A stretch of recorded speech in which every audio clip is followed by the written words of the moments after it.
देखो भाई, अभी आईपीएल ऑक्शन आने वाला है और मेरे पास आरसीबी फैंस के लिए एक प्रपोजल है। यार देखो, तुम हर इंपॉर्टेंट मैच में चोक कर जाते हो, हर बार अच्छी पोजीशन से अपने आप को इतनी खराब पोजीशन में डाल देते हो कि फिर से ट्रॉफी नहीं जीत पाते। लेकिन आज तक ना कोच, ना कैप्टन, ना मैनेजमेंट, ना फैंस इस बात का जवाब दे पाए हैं कि भाई आरसीबी हर साल इतना खराब कैसे खेलती है। तो मैं लेके आया हूं तुम्हारे लिए एक ऐसी दवा जो तुम्हारी टीम के सारे फेलियर्स का ब्लेम अपने सर ले लेगी। एक ऐसा प्लेयर जो चुपचाप सबकी गलतियों का बोझ अपने सर ले लेता है और फिर खुद ही ड्रॉप हो जाता है। Yes, I am talking about my personal favourite mister KL Rahul. हाँ भाई, ऋषभ पंत नहीं, श्रेयस अय्यर नहीं, ईशान किशन नहीं, मुझे लगता है केएल राहुल सेंस बना रहा है इस टीम में। यानी I know this is the worst kept secret इस समय कि आरसीबी के फैंस, मैनेजमेंट, सब लोग चाहते हैं कि केएल राहुल इस साल वापस आ जाए। एंड ये भी कोई सीक्रेट नहीं है कि आरसीबी जैसी टीम को इस प्लेयर की सख्त जरूरत है, अच्छा खेलने के लिए नहीं, बल्कि एक ऐसे प्लेयर की जो अब ब्लेम्स लेने लग जाए उनके लिए। मैं तो मानता हूँ भाई, केएल राहुल और आरसीबी का मैच मेड इन हेवन है। दोनों बुरी किस्मत वाले और दोनों को कमबैक की जरूरत। और जब फैंस को भी कोई एतराज नहीं है तो I think RCB should go all in for KL Rahul in this IPL auction. देखो, आरसीबी ने इस बार 3 प्लेयर रिटेन करे हैं। सबसे पहले 21 करोड़ में विराट कोहली, 11 करोड़ में रजत पाटीदार और 5 करोड़ में यश दयाल। यानी इसके अलावा उनके पास 3 आरटीएम्स है और 83 करोड़ इन द पर्स। तो इस वीडियो का बस इतना सा पर्पस है कि मैं आरसीबी की मैनेजमेंट को कन्विंस करना चाहता हूं कि तुम केएल राहुल ले लो अपनी टीम में। एंड ऑल्सो आगे इसी वीडियो में मैं थोड़ी सी प्रेडिक्शन दूंगा कि भाई कैसे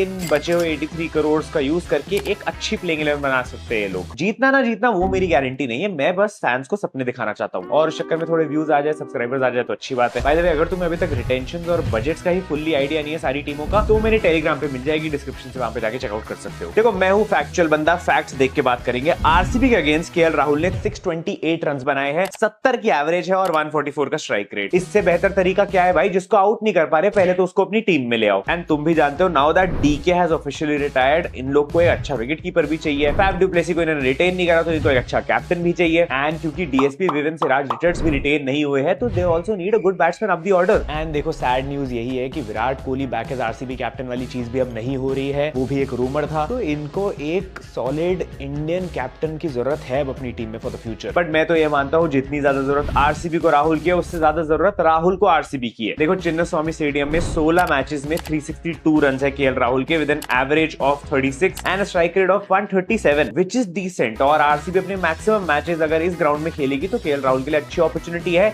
to make some runs. Also obviously homecoming है, बंदा पहले टीम से खेल चुका है, इस लाल जर्सी में हम केएल राहुल को देख चुके हैं। And is a home boy, Karnataka से बिलोंग करता है। Crowd will absolutely love him, vibes बनने वाली है। और ये लोग तो ऑलरेडी उसको एक्सेप्ट कर चुके हैं। जब से वो संजीव गोयनका के साथ लड़ाई हुई थी, तब से आरसीबी के फैंस ने एक्सेप्ट कर लिया है कि केएल राहुल ही उनका अगला कैप्टन है। प्लस एज अ कैप्टन भी रिकॉर्ड खराब नहीं है भाई। एलएसजी के लिए 3 साल कैप्टनसी करी थी, जिसमें 2 साल जो पहले थे उसमें प्लेऑफ्स तक ले गए एलएसजी को। ठीक है, माना गौती भाई भी इन्वॉल्व थे उसमें, लेकिन सिर्फ एक कोच नहीं जिताया था, कैप्टन का भी काम था उसमें। जैसे श्रेयस अय्यर ने केकेआर को जिताया। झूठ पे झूठ बोलती जा रही है, शर्म नहीं आती। मुझे तो ऑनेस्टली लगता है this is meant to be यार। भले ही बाकी सारे प्लेयर्स का फॉर्म आरसीबी से निकल जाने के बाद आता है, लेकिन केएल राहुल का फॉर्म आरसीबी वापस आके ही वापस आएगा। ऊपर से एक ही प्लेयर में तुम्हें एक बना बनाया कैप्टन मिल रहा है, एक प्रोफेशनल विकेट कीपर मिल रहा है, एक मेडन ओवर स्पेशलिस्ट मिल रहा है और एक सीनियर इंडियन बैट्समैन जो कहीं पे भी टेस्ट खेल सकता है, बट जरूरत आने पे टी20 में भी फेल सकता है। बच गया साला। मैं तो इसलिए ज्यादा एक्साइटेड हूँ क्योंकि क्या बढ़िया स्टोरी होने वाली है अगर केएल राहुल वापस आके आरसीबी को कुछ एक्चुअली जितवा देता है। हार्दिक से भी बड़ी कमबैक स्टोरी हो जाएगी। Hence guys, that is the reason why I feel KL Rahul fits like a puzzle into this RCB team. English देख रहे हो? अब अगर तुम्हें मेरी हाई क्वालिटी इंग्लिश समझने में कोई दिक्कत हो रही है तो एक काम करो, सीधा डुओलिंगो ऐप डाउनलोड करो। देखो, ये एक फ्री लर्निंग ऐप है और इसमें तुम्हें 40 से भी ज्यादा भाषाएं मिल जाएंगी। ओ सॉरी, लैंग्वेजेस। मतलब यहाँ तुम्हारी गारंटीड बेसिक इंग्लिश तो एकदम सॉलिड हो जाएगी, क्योंकि यहाँ एक स्पेशल इंटरमीडिएट इंग्लिश कोर्स है जहां से तुम अपनी बेसिक इंग्लिश को और भी स्ट्रॉन्ग कर सकते हो। हर दिन थोड़ी थोड़ी प्रैक्टिस करोगे तो इंप्रूवमेंट आती रहेगी और ऐसा कॉन्फिडेंस आ जाएगा कि फिर किसी के भी सामने आराम से फराटेदार इंग्लिश बोल पाओगे। मतलब अपनी क्रश को सिर्फ आई लाइक यू तक ही सीमित नहीं रहोगे, आई अडोर यू जैसी बड़ी बड़ी लाइंस भी मार सकते हो। ऐसे ही तो इंप्रेस करता है बंदा। एंड मानता हूँ सब लोग आशिक नहीं होते, तो यहाँ पे तुम जेन्युइनली भी इंग्लिश सीख सकते हो अपने प्रोफेशनल स्किल्स में अप्लाई करने के लिए, अपनी जॉब के लिए एंड अपनी पढ़ाई अच्छे से करने के लिए। तो फायदे बहुत है और फ्री में अगर इतनी फायदेमंद चीज मिल रही है डुओलिंगो पे, तो भाई वेट किसकी कर रहे हो? डिस्क्रिप्शन वाले लिंक से ऐप को डाउनलोड करो और तैयारी शुरू कर दो भाई, वरना फिर वही what is the date today करते रह जाओगे। अब थोड़ा पैसे की बात करी जाए तो भाई इन्होंने 3 प्लेयर रिटेन करे थे ना, 83 करोड़ बच रहे थे इनके पास। आइडियली अगर हम मान के चले इनको 20 प्लेयर भी खरीदने हैं अपनी स्क्वाड के लिए, 3 हो चुके हैं,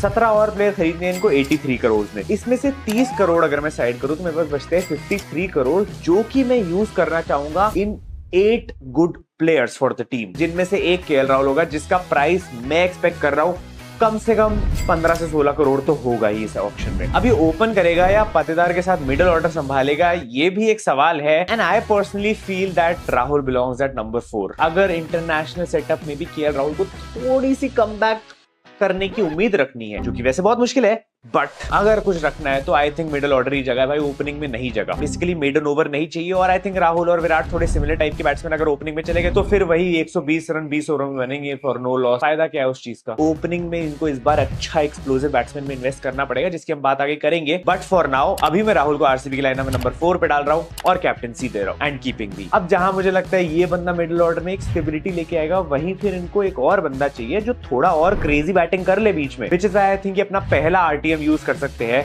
विल जैक्स पे। देखो ये नंबर 5 पोजीशन पे भी खेल सकता है और ओपन भी कर सकता है चाहे तो। मतलब मान लो आरसीबी को कोई अच्छा ओपनर नहीं मिलता तो विल जैक्स को स्लॉट इन कर लो। तो इसलिए अभी मैं नंबर 5 पे डाल रहा हूँ, क्योंकि ओपनिंग के लिए मेरे पास कोई है दिमाग में। बट हाँ देखो, कैमरन ग्रीन अवेलेबल है नहीं, उसको इंजरी है, वो इस ऑक्शन में होगा नहीं, तो विल जैक्स तो एक मस्ट बाय होना ही चाहिए। यही रीजन था जिस वजह से लास्ट ईयर आरसीबी वो मिरेकल परफॉर्म कर पाई, लगातार 6-7 मैच जीते और क्वालिफाई कर गई प्लेऑफ्स के लिए। पिछले साल अपने डेब्यू सीजन में इसने 8 मैच में 230 रन बना दिए थे, 175 के स्ट्राइक रेट, इंक्लूडिंग एक सेंचुरी जिसमें 10 छक्के लगे थे। ऊपर से जरूरत आने पे कभी हाथ भी घुमा सकता है, बॉलिंग कर लेगा। अब अगर हम नंबर 6 पोजीशन की बात करें तो कैमरन ग्रीन को रिप्लेस करना इतना आसान नहीं होगा। प्लेयर्स लाइक मार्कस स्टोइनिस और रोमन पॉवेल अवेलेबल तो है, बट मुझे लगता है बहुत सारी टीम्स उनके लिए बैटल करने वाली है। इनफैक्ट वेंकटेश अय्यर भी एक अच्छा ऑप्शन है इंडियन में, ऑलराउंडर में, बट नहीं भाई, बहुत टीमों के पास बहुत पैसा है तो इनको नहीं फोकस करना चाहिए इन प्लेयर्स पे। I think they should go for something different. मुझे लगता है ये लोग यहाँ पे एक एक्सप्लोसिव फिनिशर के लिए जा सकते हैं, जो कि ग्लेन फिलिप्स हो सकता है। ये होगी इनकी परफेक्ट मैक्सवेल वाली रिप्लेसमेंट। अब आई डोंट थिंक ये लोग आरटीएम मैक्सवेल पे यूज करेंगे, आई थिंक इनका हो गया है। तो मैक्सवेल को तो वापस पंजाब, दिल्ली, इधर उधर कहीं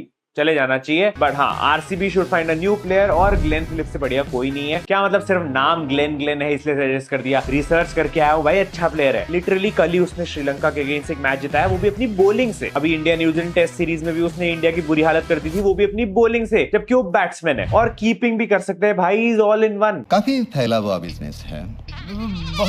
ऑल्सो अगर ग्लेन फिलिप्स नहीं लेना तो एक और साउथ अफ्रीकन अवेलेबल है जो कि फिनिशिंग में माहिर है और आरसीबी में एक अच्छा फिट बैठेगा, डेविड मिलर। तो अभी इनकी बैटिंग में देखो 3 फॉरेन प्लेयर तो हो ही गए हैं, इंक्लूडिंग विराट कोहली। बट क्योंकि अभी विराट भाई का मुंबई में आना जाना लगा रहता है, घर है वहां पे, तो इसलिए वो फॉरेन वाला प्लेन लगेगा नहीं उनके नाम के आगे। तो एक और फॉरनर डाल सकते हैं ताकि हम एक फॉरनर बॉलिंग के लिए बचा के रखें, और इस फॉरनर को मैं विराट के साथ ऊपर ओपनिंग में स्लॉट इन करना चाहूंगा। देखो आरसीबी से इतनी गुजारिश है, फैफ डू प्लेसी के लिए तो अब ऑक्शन में वो अपना बल्ला भी मत उठाना, अच्छा नहीं लगेगा। उसको रिटेन नहीं करा, उसको कैप्टनसी भी नहीं दोगे, किसी और को कैप्टन बनाने के लिए देखोगे और फिर एज एन ओपनर थोड़ी खिलाओगे, और फ्यूचर के लिए भी उतनी अच्छी इन्वेस्टमेंट नहीं है। मैं तो कहता हूँ डुप्लेसी के लिए बेस्ट यार वो सीएसके जाए और थाला की हेल्प कराए रिटायरमेंट में, नहीं अपनी रिटायरमेंट में। थाला थोड़ी होंगे। विच मीन्स इनकी ओपनिंग में अब एक ऐसा बंदा चाहिए जो इतना डायनामिक हो, इतना अग्रेसिव हो कि भाई वो कोहली को फ्रीनेस दे अपने तरीके की क्रिकेट खेलने की। 2-3 प्लेयर्स मेरे दिमाग में है, बट जिसको भी गलतफहमी हो रही है कि जॉस बटलर होने वाला है, वो भाई नहीं, कोई नहीं आने देगा उसको आरसीबी। थोड़ा रियलिटी में आ जाओ। ये टीम अलजारी जोसेफ 11 करोड़ में खरीदती है, इनके पास पक्का पैसे नहीं बचेंगे जॉस बटलर खरीदने के। तो मुझे लगता है यहाँ 4-5 करोड़ का ऐसा प्लेयर डालो जो मतलब सरप्राइज कर दे सबको। और मेरे लिए बेस्ट ऑप्शन काइल मेयर्स है, एंड एक और गुड ऑप्शन है फिलिप सॉल्ट। आई नो थोड़ी और चॉइस है, मैं श्योर भी नहीं हूँ कि शायद ऑप्शन में होगा भी या नहीं, बट मुझे वो गेल वाली पावर चाहिए भाई इस समय आरसीबी में ऊपर, तो मेयर सेंस बना रहा है। अगर ये नहीं होता तो फिलिप सॉल्ट सही है, विच मीन्स इनकी टॉप 6 कुछ ऐसी दिख सकती है विद अगेन 4 फॉरेन बैट्समैन। और अब यही 7 नंबर पे तुम सस्ते में किसी एक इंडियन अनकैप्ड प्लेयर को वापस डाल दो, क्योंकि IPL is all about that भाई। हर जगह तुम्हें एक बड़े बड़े प्लेयर डालने की जरूरत नहीं है। यहाँ पे सुयश प्रभुदेसाई, महिपाल लोमरो, ऐसे कोई प्लेयर को या तो बाय बैक कर लो आरटीएम से, या फिर कोई नया प्लेयर लेके आओ, किसी को ग्रूम करो जो अच्छा खेले यहाँ पे, और तुम्हारा आरसीबी का अपना एक नया बड़ा प्लेयर बन के निकले जो अगले साल 2 साल बाद इंडिया खेले। और पहली बता रहा हूँ, मैं हाइपोथेटिकल बना रहा हूँ, मैं फैंस के लिए बना रहा हूँ, मैं अपने हिसाब से कुछ भी करके बना रहा हूँ। I am going completely crazy with this. मुझे कमेंट्स में ये सब मत बोलना भाई कि तू कुछ भी कर रहा है, किसी को भी डाल रहा है। मुझे पता है मैं कुछ भी कर रहा हूँ, मुझे पता है मैं किसी को भी डाल रहा हूँ। तुम भी वही करो, कमेंट्स में अपनी टीम बनाते रहो। और देखो, अगर तुमने मेरी रील्स फॉलो करी थी जो मैंने क्रिकेट पाहुल पे डाली थी, तो मैंने कुछ प्रेडिक्शंस जब करी थी तो वो भी सही हुई थी।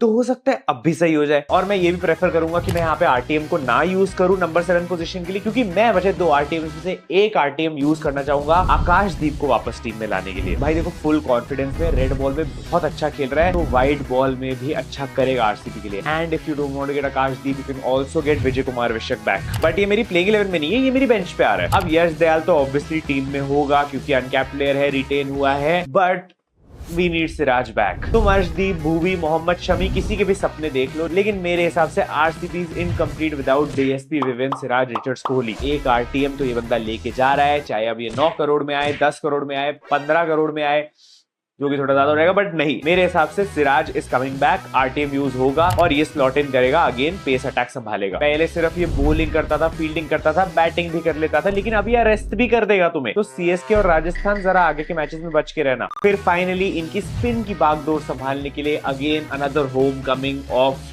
Yuzvendra Chahal. I think it's high time भाई, जिस बंदे ने चिन्ह स्वामी में सबसे ज्यादा विकेट्स ली हो, जिसने आरसीबी की हिस्ट्री में सबसे ज्यादा विकेट्स ली हो, जो आरसीबी की टीम के लिए बॉलिंग का विराट कोहली हो, उसको अब तुम्हें वापस लाना पड़ेगा भाई। राजस्थान ने नहीं रिटेन करा, this is your chance RCB, get Chahal back. जिस ग्राउंड को बैटिंग पैराडाइज माना जाता है, उस ग्राउंड पे चहल ने 7-8 की इकोनॉमी से 50+ विकेट्स ले रखी है। तो राहुल के अलावा होम कमिंग नंबर 2 इज चहल। बची 8th पोजीशन, जिसपे मैंने पहले ही बोला था एक फॉरेन पेसर डालना चाहता हूं मैं। अपने सारे पैसे बचा के, आंख बंद करके, अगले 3 साल को ध्यान में रखते हुए गेट ट्रेंट बोल्ट। बहुत खेल ली भाई खुद फुटबॉल, अब आरसीबी दूसरों को फुटबॉल खिलाएगी। एक जेन्युइन लेफ्ट आर्म पेसर जिनकी को बहुत जरूरत है, बहुत सालों से ढूंढ रहे हैं, नहीं मिल पा रहा। इंडियन में ट्राई करना है, खलील के लिए ट्राई कर सकते हो, बट फॉरेन में I think they should go all in for Trent Boult, क्योंकि मिचेल स्टार्क मेरे हिसाब से बहुत ही अनरिलायबल है। रीस टॉपली भी again you never know with him, but bolt proven है, बेस्ट है आरसीबी की लाइनअप के लिए। लास्ट 5 सीजन में 83 विकेट्स है, तुम्हें पता है भाई ये बंदा मैच शुरू होने से पहले ही 0 for 1 करके बैठता है। राजस्थान ने कैसे जाने दिया मुझे नहीं पता, लेकिन अगर तुम जाने दोगे तो भाई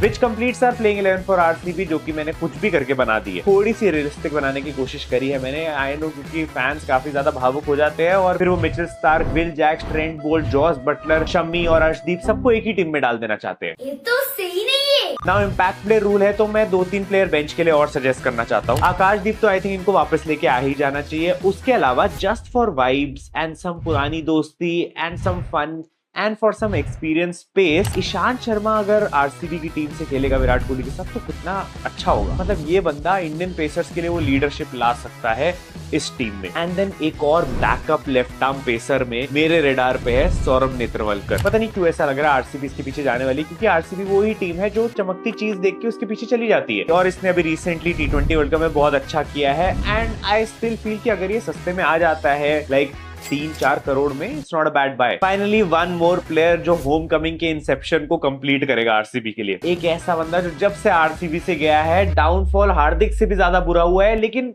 कम बैक नहीं हो पा रहा है, दैट इज देवदत्त पडिक्कल। अब ये बेंच पे इसलिए क्योंकि लास्ट 2-3 सीजन बहुत ज्यादा खराब रहे, तो एकदम से तो स्लॉट इन नहीं हो जाएगा ये प्लेइंग 11 में, इसलिए थोड़ा टाइम लेके इसको धीरे धीरे इंक्लूड करेंगे ये लोग प्लेइंग 11 में इफ ही प्लेज वेल। बाकी अगर ज्यादा जरूरत पड़ी तो तुम्हारा बंदा हाजिर है, देवदत्त पडिक्कल को ट्रोल कर देंगे, जैसे संजू सैमसन और रियान पराग का फॉर्म वापस आया है, ऐसे पडिक्कल का भी आ ही जाएगा। कल इसी से रिलेटेड इंस्टाग्राम पे एक स्टोरी डाली थी भाई, मेरा तो मजाक बना के रख दिया लोगों ने। बट ये भी कर्नाटका के लिए होम बॉय है, 2 सीजन में इसने 400+ रन बनाए हैं आरसीबी के लिए। इमर्जिंग प्लेयर अवार्ड भी लेके गया था। बेसिकली जब तक ये आरसीबी में था तब तक भाई का गोल्डन पीरियड चल रहा था। उसके बाद आरसीबी ने रिलीज कर दिया, फिर कभी एलएसजी कभी आरआर, जहां भी गया करियर के ग्राफ में बस वही आ गया जो सैंडविच के साथ आता है, डिप। ऑल्सो एक प्लेयर की और चुल हो रही थी, अगर थोड़े बहुत पैसे बच रहे हैं और अगर सस्ते में मिल रहा है तो why not get Quinton de Kock. मतलब टॉप क्लास एक्सपीरियंस वाला बैट्समैन, तेज भी खेल सकता है, एंकर भी कर सकता है और बैकअप ओपनिंग के लिए परफेक्ट ऑप्शन है। मतलब अगर 3 से 5 करोड़ में डी कॉक आ जाता है तो परफेक्ट है आरसीबी के लिए। खैर ये सब तो चलता रहेगा, ये तो 10-15 प्लेयर मैं ऐसे और सजेस्ट कर दूंगा, बट अभी तुम लोग बताओ कि तुम्हें मेरी ये प्लेइंग 11 आरसीबी की कैसी लग रही है। एंड अगर आरसीबी के मैनेजमेंट से कोई इस वीडियो को एक्चुअली देख रहा है तो भाई लाइक एंड सब्सक्राइब तुम लोग भी कर देना। एंड जाने से पहले डिस्क्रिप्शन वाले लिंक से डुओलिंगो को भी डाउनलोड कर लेना। एंड और किस टीम के लिए मैं ऐसी वीडियो बनाऊं तुम लोग मुझे कॉमेंट्स बताना। मिलते हैं अगली वीडियो में। Thank so much for watching. Love you all. Bye bye.